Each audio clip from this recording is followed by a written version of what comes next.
The next episode of TCB's Endless Day starts now. Tig Notaro once did a whole show based on one chance encounter with singer Taylor Dayne. It helped to further her career and solidify her as a stand-up great. She's publicly shared her struggles and successes both on and off stage. She was once referred to as the heart of stand-up comedy by Bryan. Wow, Tig must have a big heart. She agreed to come on TCB. Or she just has empathy for Krissy. And so do I. Tig Notaro is your penultimate guest on TCB's Endless Day. I'll be back next hour with Bryan and Krissy to wrap it all up. Let's start Tig's episode now. And on this very long day, Krissy, Tig Notaro is here with us. Tig. Welcome, Tig, to the commercial break. Thank you. Such an honor to have you here, and I do not say that tongue-in-cheek. I want to start off by asking a serious question, and then we'll get to the funny shit later. I sense that your career, and I think you have said this, your career really kind of hits, and you put some gasoline in the tank when you are at your most raw and vulnerable, and possibly maybe even you would consider the worst moments of your life, the worst time of your life, 2012, Largo. You walk out there and bravely say, I'm Tig Notaro, I have cancer. And like overnight. And I saw that video and I was touched, confused, awestruck, beshucked. I don't even know how you say it. I thought, wow, they really just went out there and let it all loose. Did you have any sense in that moment in 2012 standing there on stage at Largo that just being this vulnerable would lead to such a connection with so many people? No, I had no idea. I mean, I really thought, I mean, just for some more context, I had been diagnosed with pneumonia and then an intestinal disease that is very deadly, called C. diff. I had invasive cancer. My mother tripped, hit her head, and died. And my girlfriend and I split up, and that was in a 4-month period of time. And I went on stage just feeling like I had lost everything in the world, and there was no part of me that thought this is going to be anything. I didn't even think the people in the audience wanted to hear about it, much less the life that it took on. Yeah. It went viral. A lot of people were blogging and tweeting about it. I remember that. Yeah. And then it was released as an album and became the number 1 selling comedy album of the year. Grammy nominated, am I right? Yeah. And, but yeah, there was not, I was stunned. I was very stunned. But I did, when I thought about it, I was like, wow, there are so many elements to my story that people can relate to, whether it's health and a loss of a parent or loved one. So many things. And sickness, feeling down, feeling breakups, romantic breakups. So I was going through it all, and but yeah, I didn't know what to think. Can you, as if you haven't given us enough, can you give us an idea of where you were mentally in that moment up there on stage? Was this a moment of desperation where, like, I've heard you say before in other, let me preface this. I've heard you say before in other podcast interviews and read that it's like, fuck it. If I say this out loud and then I die tomorrow, well, then at least I said it out loud and somebody somewhere may get something out of it. Was this like just a moment of pure desperation in your mind, or where were you mentally? I'm curious. I think it's taken me a long time to really understand what was going on with me. I think that, number 1, I love stand-up, and I had seen how quickly life can slip away with my own health and my mother dying. And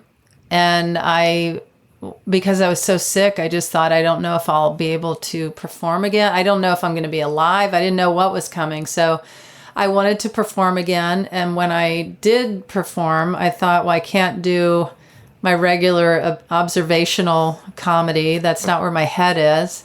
And it kind of cracked me open in a new way, sharing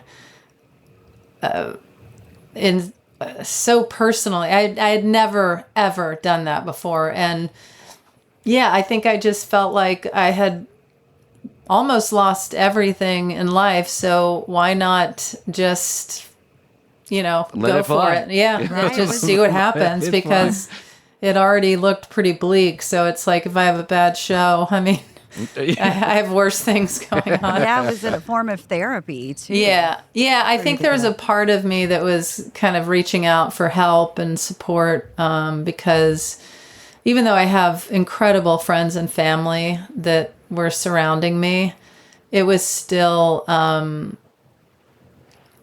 needed help. I needed support. And it's, I think all the time about people that don't have the support that I had.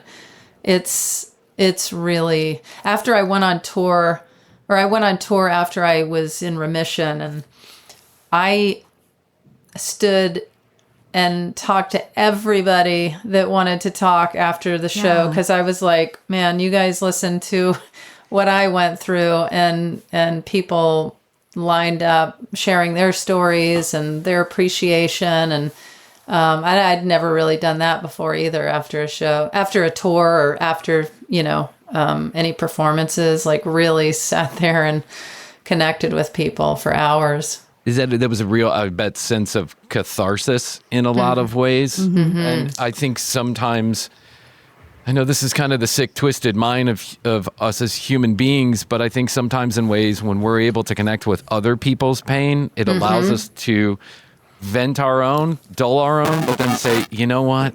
It's not as fucking bad as I'm making it out to be in my own head, because this person, or just the simple connection that I feel bad, they feel bad, we're kind of in this together. Did you seek, and I'm sure you did. I mean, I can almost answer this. I'm sure you did. Did you seek therapy during this period of time? Yes. And I imagine that was helpful, because the cancer alone, it's like you're facing the empty chamber of a gun. You're staring it down at all times. You just don't know what's coming next. And that's got to be really scary. For sure. And, that's what was crazy about that time period, was cancer is such a obviously well-known disease, but C. diff isn't as known.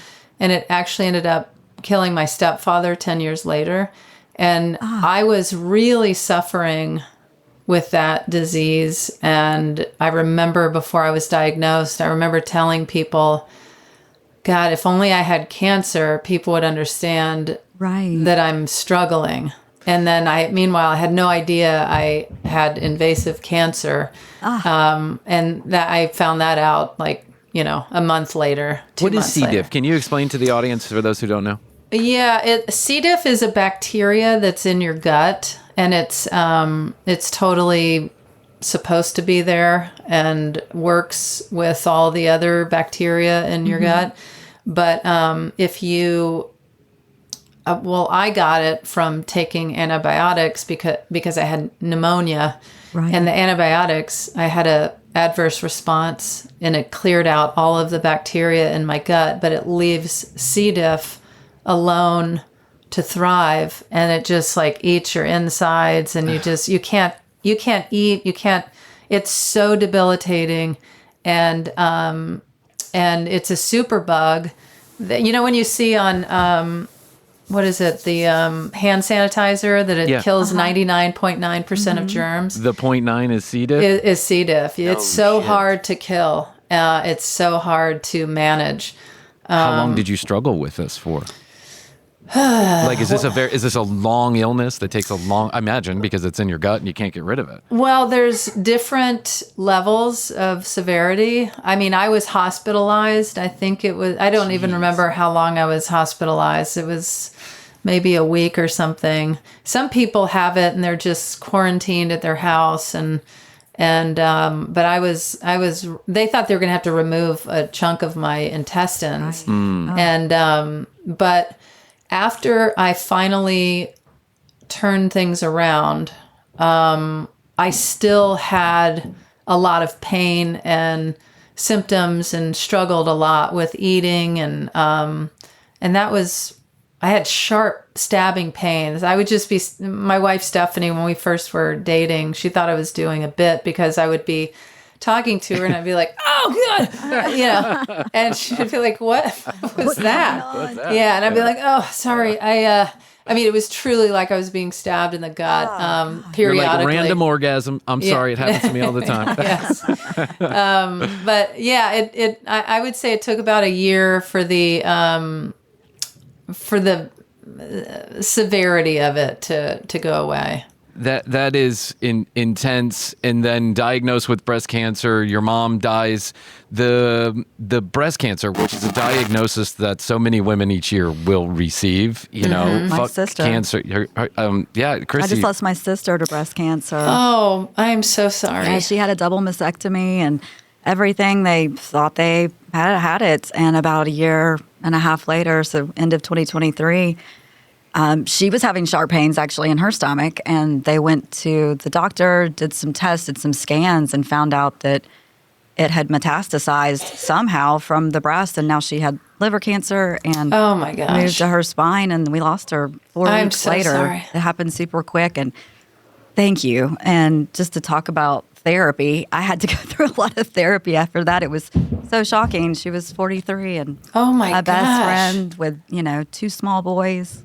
I am so sorry. Thank you. The speed at which the cancer took Kelly, if I can speak from where I was sitting as Krissy's best friend for decades, was intense. It was hard to believe. You couldn't wrap your head around it. No, everything will be okay. It'll be fine. Yeah. People don't die in a week. That doesn't happen. But that's what happened. Yeah, we got her out to MD Anderson, even thinking that, that somebody can do something. And when they called, they said, there's nothing we can do. I mean, her husband called and said, there's nothing that they can do. You've got to get out here now. Oh, my gosh. It was just, and to watch her, too, go through the double mastectomy. Yeah. I was right there with her, saw the whole thing, helped her recover from it. And for them to think that it was gone and that, then that is a nightmare. Reappear. Yeah. Yeah. But therapy has done a lot.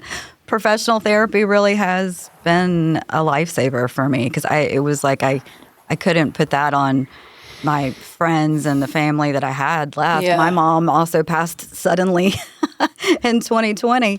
So, oh my gosh. So it was just all very shocking. And I know that therapy has really helped me. And the podcast, which, we had just started in 2020. And being able to having to get up and go do that and come here to the studio and record and laugh really about stupid things helped. And I know that had to have helped you too, to be able to get up on stage and have that purpose and that connection with those people. So thank you for that. Oh my gosh, absolutely. I mean, I'm kind of doing it selfishly, and thankfully it is helpful to others. But I am a firm believer in therapy, and I'm still in it. I've been in therapy on and off since I was 18, and I feel, I feel very thankful for that outlet. Yes. Yeah, I think that for those who wonder, there is no weakness in needing an objective ear, because I think we are all at times crying. Listen, life can be really difficult and it can be really shitty, and we're all crying out in our own ways at times. And sometimes, I'm going to oversimplify this, but I think that's important to get it down to its base nature, is that sometimes you just need somebody who's not in the middle of the storm. Objectively. So that if anything, you can just shout into the void and have someone shout back at you that I'm here and I hear you. I can't fix it, but I hear what you're saying. Yeah, or give you the tools to kind of help work to do that. Work through it. Yeah. Your brand of humor has largely, for me at least, watching you over the last decade, has largely become this kind of stage catharsis. You're very raw. You're very open. You're telling your stories. You're a fantastic storyteller with such dry wit. Sometimes it's the things you don't say, Tig. There's a lot I don't say. There's a lot. Sometimes it's when you're not talking, Tig, that I laugh the hardest. I'd like you to know that. I'm well aware that some of my funniest moments are my quietest. So The timing. There's a musicality to it. Do you know that? I mean, you must know that there's a beat, a rhythm to what's going on up there with you. Yeah. And I mean, a lot of comedians are musicians or want to be musicians, and the same in reverse, you know. You play piano. Oh, yes, I do. But I do play a little bit of drums and guitar, and you know, but I do get asked if, you know, or people will ask, how do I decide when to pause or hold on things? And it's not that calculated. It's just, it is a rhythm within me. And I might tell the story differently if I'm sitting around having coffee with somebody, but when I'm on stage, there is this rhythm that runs through me, and that's how I deliver it. I am not thinking at all like, oh, hold 3 seconds here, or, you know, not at all. But I'm sure that's an exchange with the crowd also, is it largely depends on for sure how you're feeling with the crowd. It's a back and forth, much like musicians will talk about. Yeah. I'll keep that guitar solo going an extra 8 measures if I see that the crowd is enjoying what's going on. Yeah. End it quickly if not. Yeah, absolutely. One of the things that I have found the funniest that you have done is your Taylor Dayne story, and I know you probably get this a lot, but This American Life, where Taylor comes out at the end. I've only seen this on YouTube, so I don't really know. Did you know she was coming out? Because part of me thinks you knew, and then part of me thinks you didn't know. Well, wouldn't you like to know? I would like to know. I know. Actually, Ira doesn't want you to say. They actually just re-aired that. They did? Yeah, this last weekend. On PBS? On This American Life. On PR, I'm sorry. They just, that just re-aired. So It's a great story. Well, you can tell me off air, but I may never know. I don't know. But when I would say you'll never know. I can confirm right now, you'll never know. It's one of the great moments in comedy is when Ira Glass says, "And now, ladies and gentlemen, Taylor Dayne." After you tell the story, and for those of you who don't know the story, go watch it on YouTube. And I'm not going to try and retell the joke because it's hers and she does it so much better. But multiple run-ins with Taylor Dayne, and you tell that story to great effect. And I think that story is like, when you tell that, it is, I don't know, it's a prime example of where you are best, is being your observational kind of pregnant pause here, little nod to the crowd there. And it's so funny. What did you find funny as a kid growing up? Where did you get this kind of sense of humor? What was funny to you? What's the first thing you remember being funny as a kid? I mean, I was definitely a class clown, and I think I really liked the kind of, I liked so many different kinds of comedy, and whether I was chiming in and saying something weird, or I really liked the kind of, long game of seeing a bit play out, you know? I remember in art class when I was in like 7th grade, way too old to be doing this. The art tables were round, and that was, 8 kids at each table or something, Right. Sure. 6 kids at each table. And we were doing some project with yarn. And you know how art class is kind of chaotic and a little different Yeah, it's vibe? not very structured. Yeah. So I went underneath the table because nobody noticed anything. And I took a huge string of yarn and I wove it in between the other students' shoelaces. And I tied all of their shoelaces together underneath the table. So that kind of long game, like plant a seed and wait and see how that plays out. I love that kind of thing. But my mother was very funny, and she was a very big personality, really, really known for being funny and wild. And then my stepfather was very just very contained and, just such, but he was all parents. That was your parents? Yeah. My mom Mine was the too. wild one, the wild and crazy one, and my dad was very conservative. Yeah. But he was funny too. My stepfather, he was very dry. Yeah. So I think I got a good mix of the two of them. Yeah, my mom, I think Krissy and I imagine sometimes we have the same parents as best friends because my mom was this Midwestern loudmouth, cigarette smoking, on the phone till 4:00 in the morning, always good with a story, the story never the same twice, always good with always with a punchline, always funny.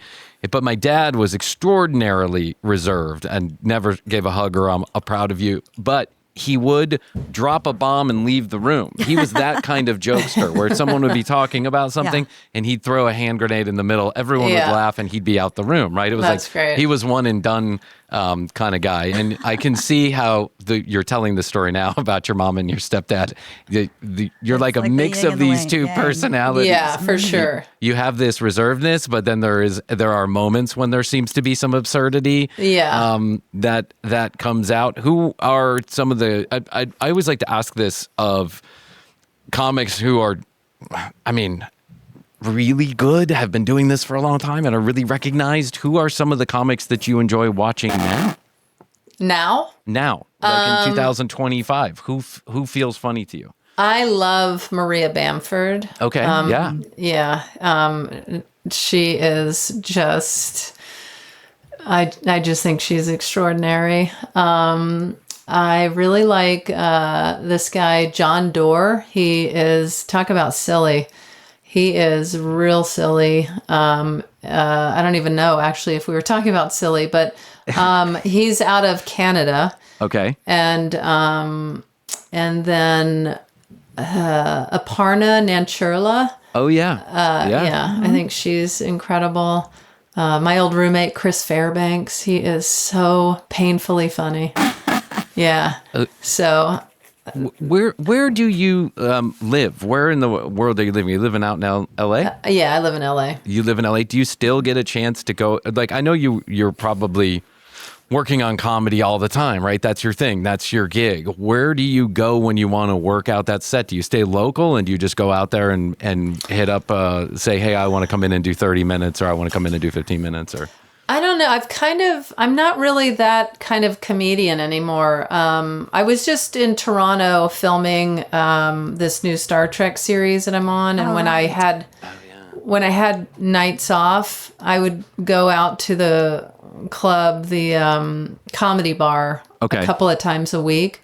Mainly because I was in Toronto and was away from my family. And so I thought, well, I should just work on my new material when I'm free. But when I'm in LA, I have regular shows at Largo or a place called Dynasty Typewriter. And I'll go in and do, like just last night, I was at Dynasty doing an hour and a half. Like I won't bring an opening act and I'll just go on stage for an hour and a half and holy shit. Work out stuff. But, I think after getting married and having kids, that's my preference is to be home with my family. And so I'm not as out in the clubs as a lot of comedians. But when I do go out and work on material, I'll take about an hour and a half to do that. And it's usually maybe 2 or 3 times a month I do that. That's nice. Incredible. Well, first of all, you probably have earned the right. I mean, you've got a family and all that, but then you've earned the right to get up there and do an hour and a half. You've carved your own path. But at 90 minutes standing up there, cutting your teeth on new materials sounds very scary. I mean, to me, for us, for us, I enjoy the comfort. We can hide behind the microphones here on the commercial break. I'd love to go do stand up, but I also have 3 children and a wife, and I'm a little bit longer in the tooth than a lot of the people out there that are doing it. And I just don't think I would. I know my wife wouldn't stomach the travel, but I don't think I could stomach the being away from my kids for that long. Or I'd really start to enjoy it, and that'd be the problem. Is like I'd start to enjoy being away from. I'd be, it's nice to be away from the kids with room service. And yeah, I mean, I before I had a family, I was just totally fine bouncing around town to town, city to city, and now it feels so weird to be gone for too long. And I remember somebody telling me before I was married and had kids, they were like, oh, these are my favorite people. This is who I want to be around, like about his family. And I was like, interesting. Those are your favorite people? Huh. And then it's like, boom, I got married and I have, and I'm like, these are my favorite people. This is who I want to spend my time with. Yes. And it sounds... I don't know if it means, I'm sure some comedians would be like, well, then you're not a real comedian. But it's like, I've been doing this almost 30 years.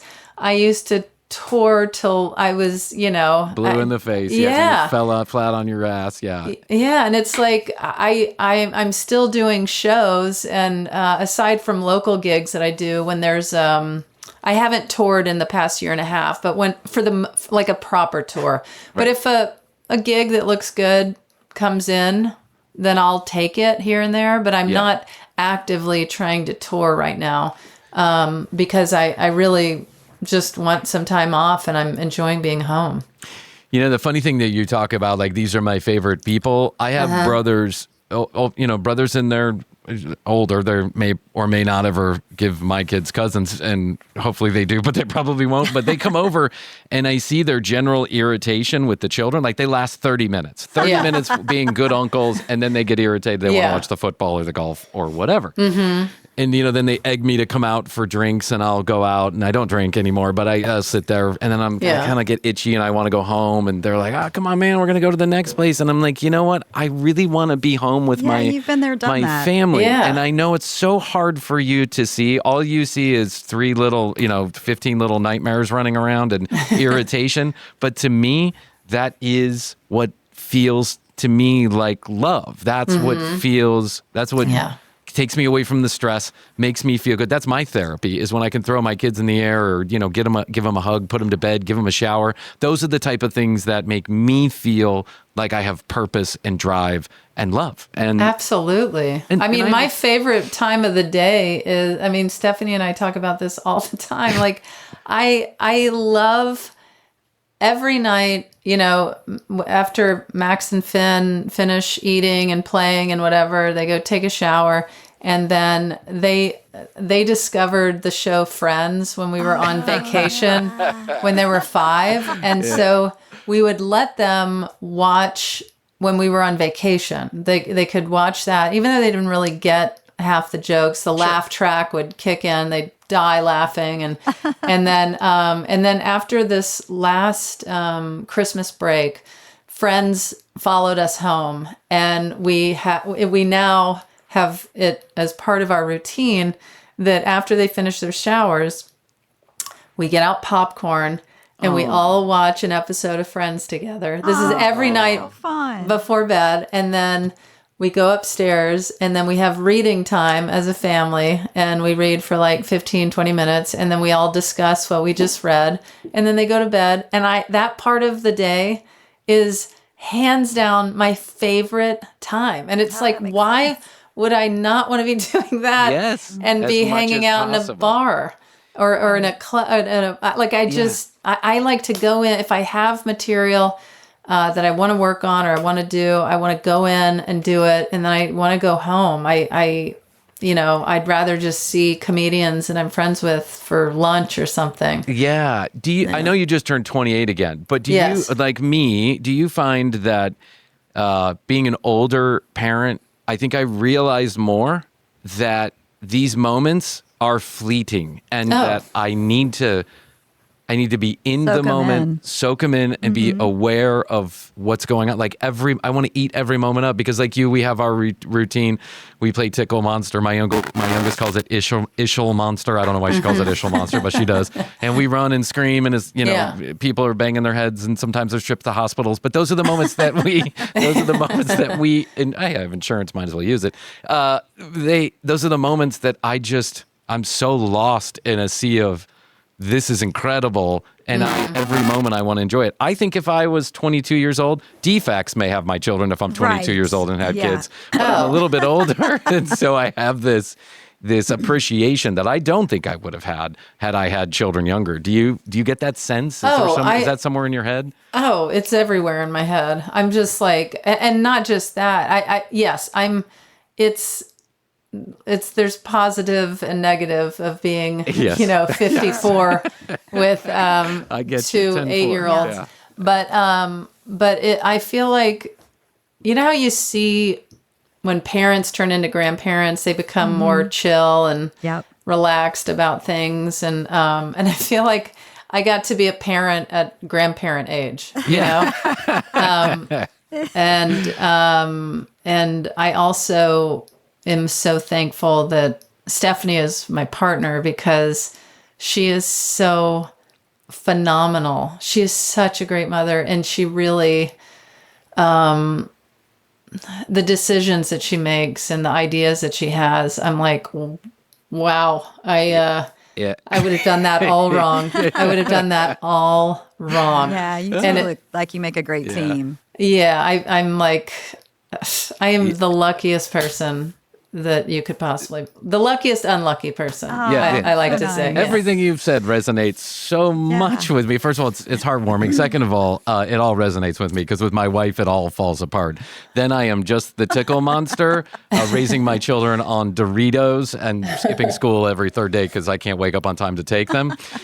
Second of all, I think older, like I told my dad one time, I remember having this like touching conversation with my father probably about 2 decades ago.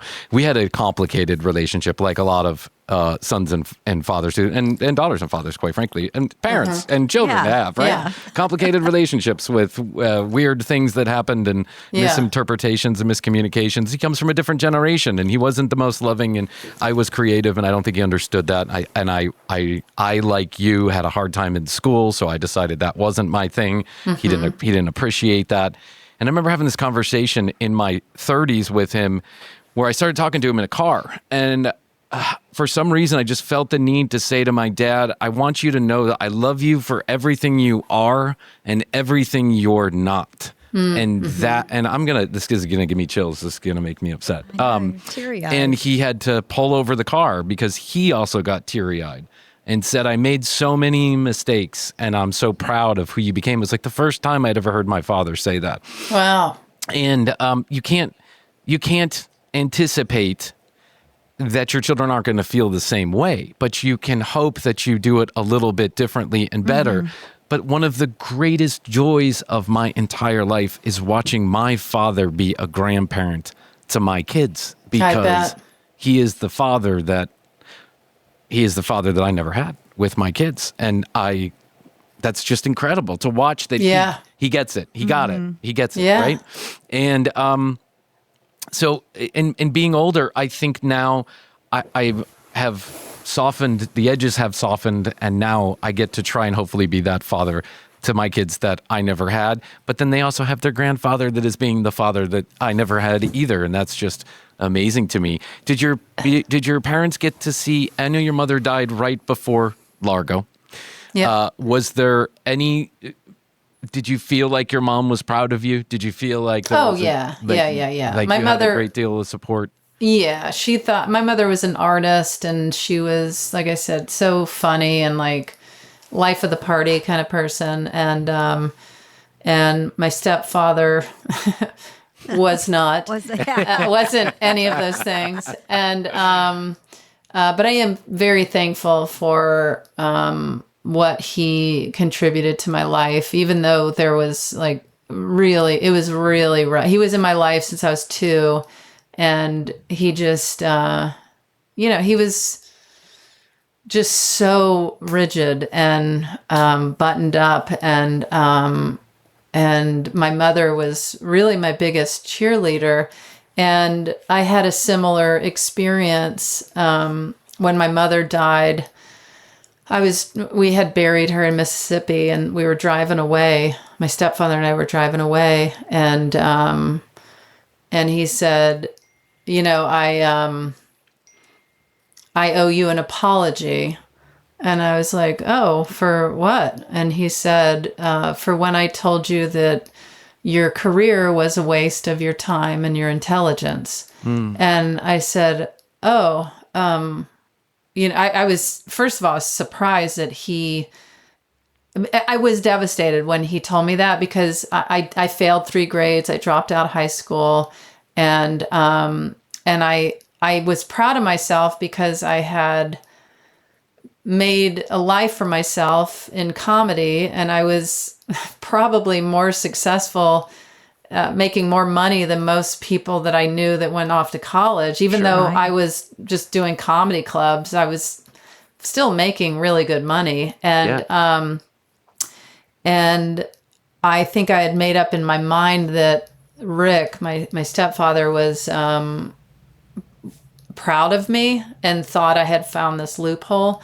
But he told me he thought it was a waste of my time and intelligence. And so when he apologized for that, I was so surprised. And he got choked up, which I had never seen before either.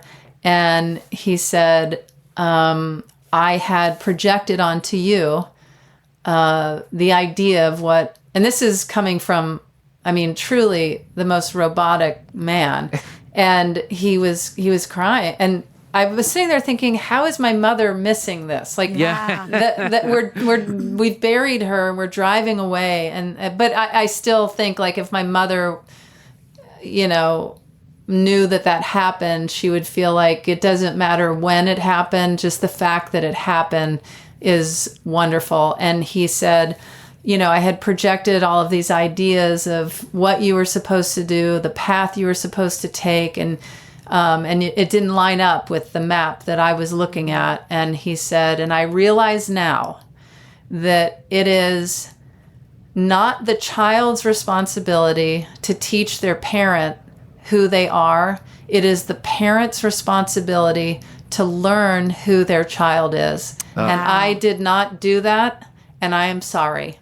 And I was like, that's incredible. Oh my God. I was stunned. I was absolutely stunned. I have such chills right now, because that's like a life lesson that I think every parent needs to hear. Truly. And that's how I try to see my children, is like, who are you? Who are we unwrapping here? Because I really, really want to support and nurture whoever these little guys are.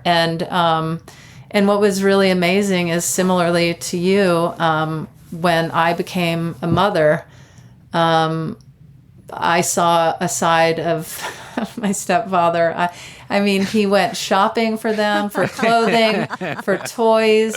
When they were, newborns, you could give him any list and he was out the door. He and my brother were out diaper shopping and getting bottles and formula, and they just, and I would see him on the floor with a fire helmet on playing with my kids, and I was like, wow, I did not get this. I did not get this version. Me neither. Yeah. But it's such a joy, and there's this painting that somebody made of Max and Finn hugging each other, and I gave it to him, and when I went to visit him, one of the last times that I saw him, and I walked in his house, and that's the first thing you see when you walk in his door is this painting of Max and Finn.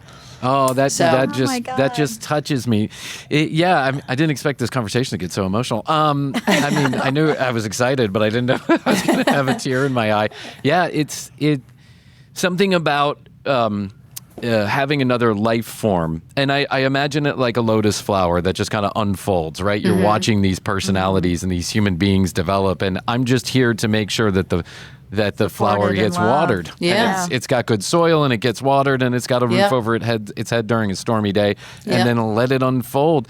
Because, the universe is a funny bitch, right? And she has a funny way of playing around with us. And I imagine that my kids are going to give me just as much trouble as I gave my parents. And that's just the way it is. Yeah.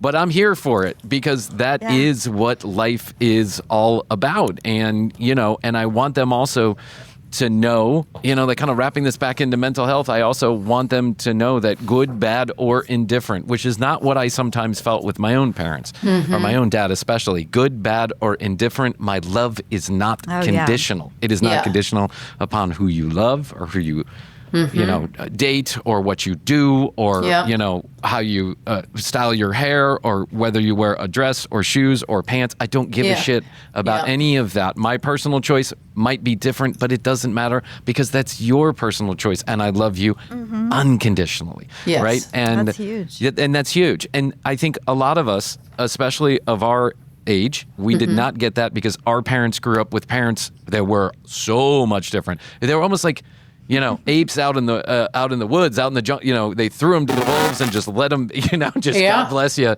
And, like almost like little soldiers, stamping them out and getting them to school and making sure that they didn't do anything wrong. And there was no limit to the punishments and all that other stuff. But we've learned. And so, I know a lot of us suffer some form of PTSD from the way that we grew up or from the parenting or lack thereof.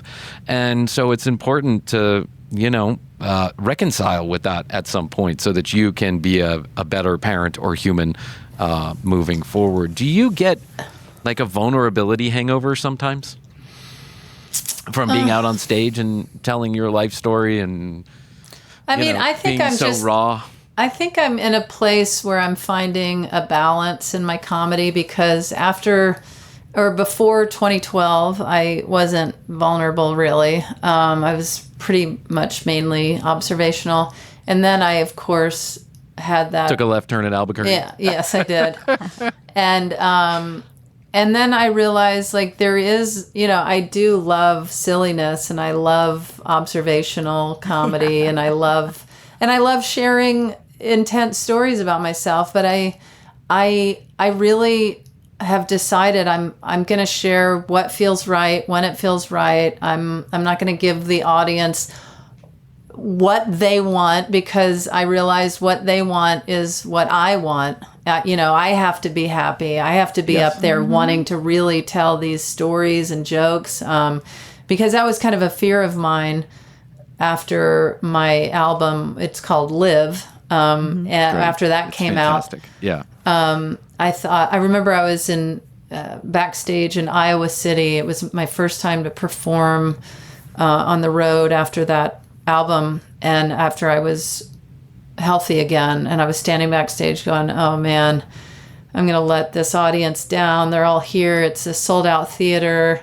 My turnout had bumped up to where I was now doing theaters. And I just thought, I don't have any bad news to tell them. I just, what if they only know me for having cancer and all of that stuff. And I walked out. Typecast in a way. Yeah.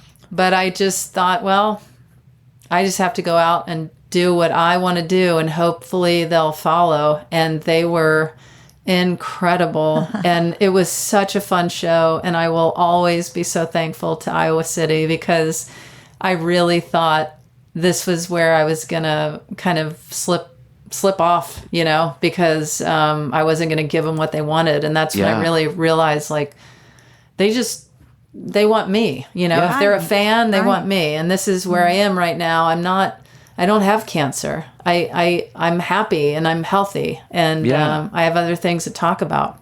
So, so I'm just finding that balance of what I'm sharing. You know the comic Neil Brennan? Yeah. Yeah, so we had him on one time, and I think he said something very similar. He said, I did depressed. I did that for a while, but that's not me. And now I've turned a corner. I have something else to say. Yeah. And, but if people love you for you and they want to see your evolution. Right. I remember years ago, a friend of mine, a comedian, telling me that she noticed that this one stand-up had really painted himself into a corner because of his... I don't know, whatever his shtick was, stage persona was, his shtick, all of that. And and she was just like, just make sure you don't paint yourself into a corner, that you're trying new things. If you want to do something new as a comedian, do it. If you want to try writing or acting or directing, just try everything. And I never thought about that for myself. I just thought, I'm just a comedian. I'm going to tell jokes. And I'm so thankful that she said that, because I would have painted myself into a corner. I would have been like, no, I'm not those things. This is what I do. And it would have been a bummer. Two things. Number one, you said something, and I forget where it was because I've been headlong in TIG for a couple weeks, but you said something that you got fired from one of your first jobs as like a comedy club host, like a host. You got a week-long gig, and you went up there and you bombed the first set, and they said, hey, thanks anyway, but we're letting you go. Comedian, was that? Emergency fill-in comedian. But then you walked outside, and a friend of yours was pulling up, and she said, they don't get you and they get me, but you're gonna thank your lucky stars that they don't get you. You're gonna find the people who get you, right? Well, you found the people that get you, Tig, and I think they're along for the ride. They're not here for the one note wonder. But this brings up an interesting, because you're not just a comedian, you're also very much my wife, who's Venezuelan, has no idea who you are. And I have enjoyed your comedy for a long time. And so I got so excited when I saw you pop up on the morning show with John Hamm and Jennifer Aniston. And I was like, that's Tig. And she's like, oh, wow, that's Tig. And I'm like, that's Tig. Why? Were you so excited to be a part of that project? Oh, yeah, for sure. What's that? No, go ahead. Oh, I was just going to say I've been friends with, all of them actually. John Hamm before he was ever John Hamm, and he's so funny. He's so funny. He's so talented. And Jen and Reese and I remember Jen had told me, I think first season, that there was some role that they were going to use me for, and I was so excited, and then it didn't pan out, and I was like, oh well. And then sure enough, they did bring me in, and then I'll be actually back this season too. Oh, great. That's great. But when we were going on the awards tour of, you have to do all like the Q&A for the Emmys and Globes and all that kind of stuff. And I would be asked all the time, is it so nerve-wracking to be on set with these huge actors? And I'm like, actually, no, they're all old friends of mine. And it should be an intimidating job to have, but I'm more intimidated. Like, I had a recurring role on Sex Lives of College Girls, the HBO series this last season. And I was uncomfortable because I didn't know anybody there, and I always feel like an imposter because I don't really identify as an actor. But like, put me on the morning show, Reese, Jen, John Hamm, that's nothing. Every A-list star in town is on that show. And Tig is like, I'm good. I just happen to know them all from different things. And I'm like, this is awesome. This is so fun. That's with old friends. I saw a wild reel this morning, or was it yesterday? John Hamm on some cheesy 90s dating show with like long surfer hair. And he was like one of the three guys where the girl was asking the question, one of these just like stereotypical 90s dating shows. It's the girls in some bustier and the guys are, I'll take you out for a date and lick your toes or something like that. Who knows? Whatever. Anyway, it was funny. And he was one of the only gentlemen on there, by the way, just to let you know. So he's maintained that. And you just, you were sharing with us, you just produced the Sundance Film Festival Award winning, is a documentary. So tell us about this. I'll let you share. Yeah.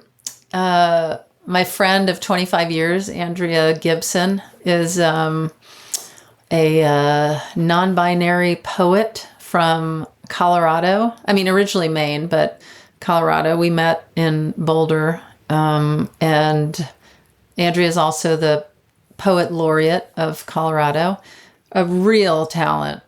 Has published 8 books, toured the world, sold out theaters everywhere. And Andrea has stage 4 ovarian cancer. And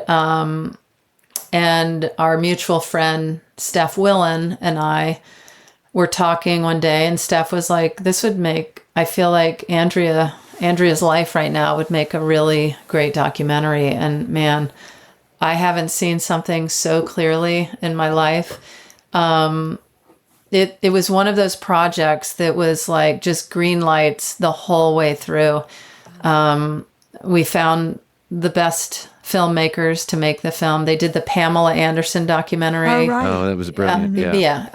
And we submitted to Sundance. I've been to Sundance 4 or 5 times. This movie got in unanimously. Everybody, unanimously it got in. And then it was really wild because we all rented an Airbnb at Sundance and went out there for the premiere. And because Andrea's not doing great, we were very specific and targeted with our time of going to premieres, doing whatever press we had to do. We weren't hanging out at parties and events and like the previous Sundance experiences I had had. We all went back to, we were calling it Snuggle Down, and we would sit by the fire, have tea, and just spend time together. Yeah. And we knew that, man, this really screened well, but that's all we knew. That's all you know, yeah. Yeah, and we were like, well, this was amazing. Yeah. And we left, and I went back to Toronto where I was filming, and I got this influx of texts and phone calls, and I got emotional because I was scared something happened to Andrea. And I called Stephanie, and I was telling her I was so scared to call back, and she was like, you have to, and it's going to be okay. And so I'm like so emotional, scared to hear bad news. And I call Meg, who this movie is also about. That's Andrea's partner, who is also a poet. And I call, and Meg answers, and she and Andrea are on speakerphone. They're like, "Did you hear?" Wow. And I'm like, I'm about to cry, and I'm like, "What? No, what?" And they were like, "We won the festival. We won Sundance." God. And I was like, "What?" And then I'm like emotional in the other direction because we didn't have any clue or vibe what our movie was doing. And it took home the top prize. And it wasn't just of documentaries. It was scripted, everything. And our director was like, "Man, movies like ours never take home this prize." And so it was pretty incredible. And the following festival was the Boulder International Festival, which was like a real homecoming for the film. And it happened to be right after Sundance. And again, won Best Documentary, won the top prize. And Ryan, the producer, his producing partner, Jess, Meg, Andrea's partner, and my friend Steph, who originated the idea, were all on stage for the Q&A. I didn't go out because I wasn't feeling well. But at the end of the Q&A, and I'm so bummed that I missed this, they said, and Andrea was there, but was sitting in the back of the theater because they weren't doing well. And they announced, Andrea is here, and they're sitting in the back of the theater. And Steph said the entire theater stood up, turned around, facing Andrea in this 1,000-seat theater, and gave like a 3-minute standing ovation. Oh, that's incredible. Yes.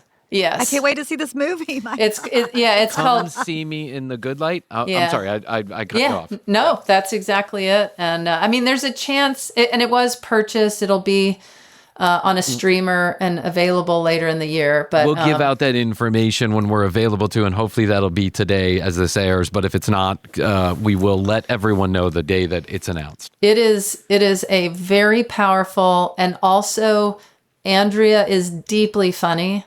Deeply funny. And if you hear poetry and you're like, poetry, this is poetry that is so accessible, and it just hits you like a ton of bricks, whether it is deep, touching, hilarious. It is so beautiful. And this film, you walk out of a screening and you just really want to get living your life. Yeah. And it's definitely sad, devastating, but it's also a deeply funny movie.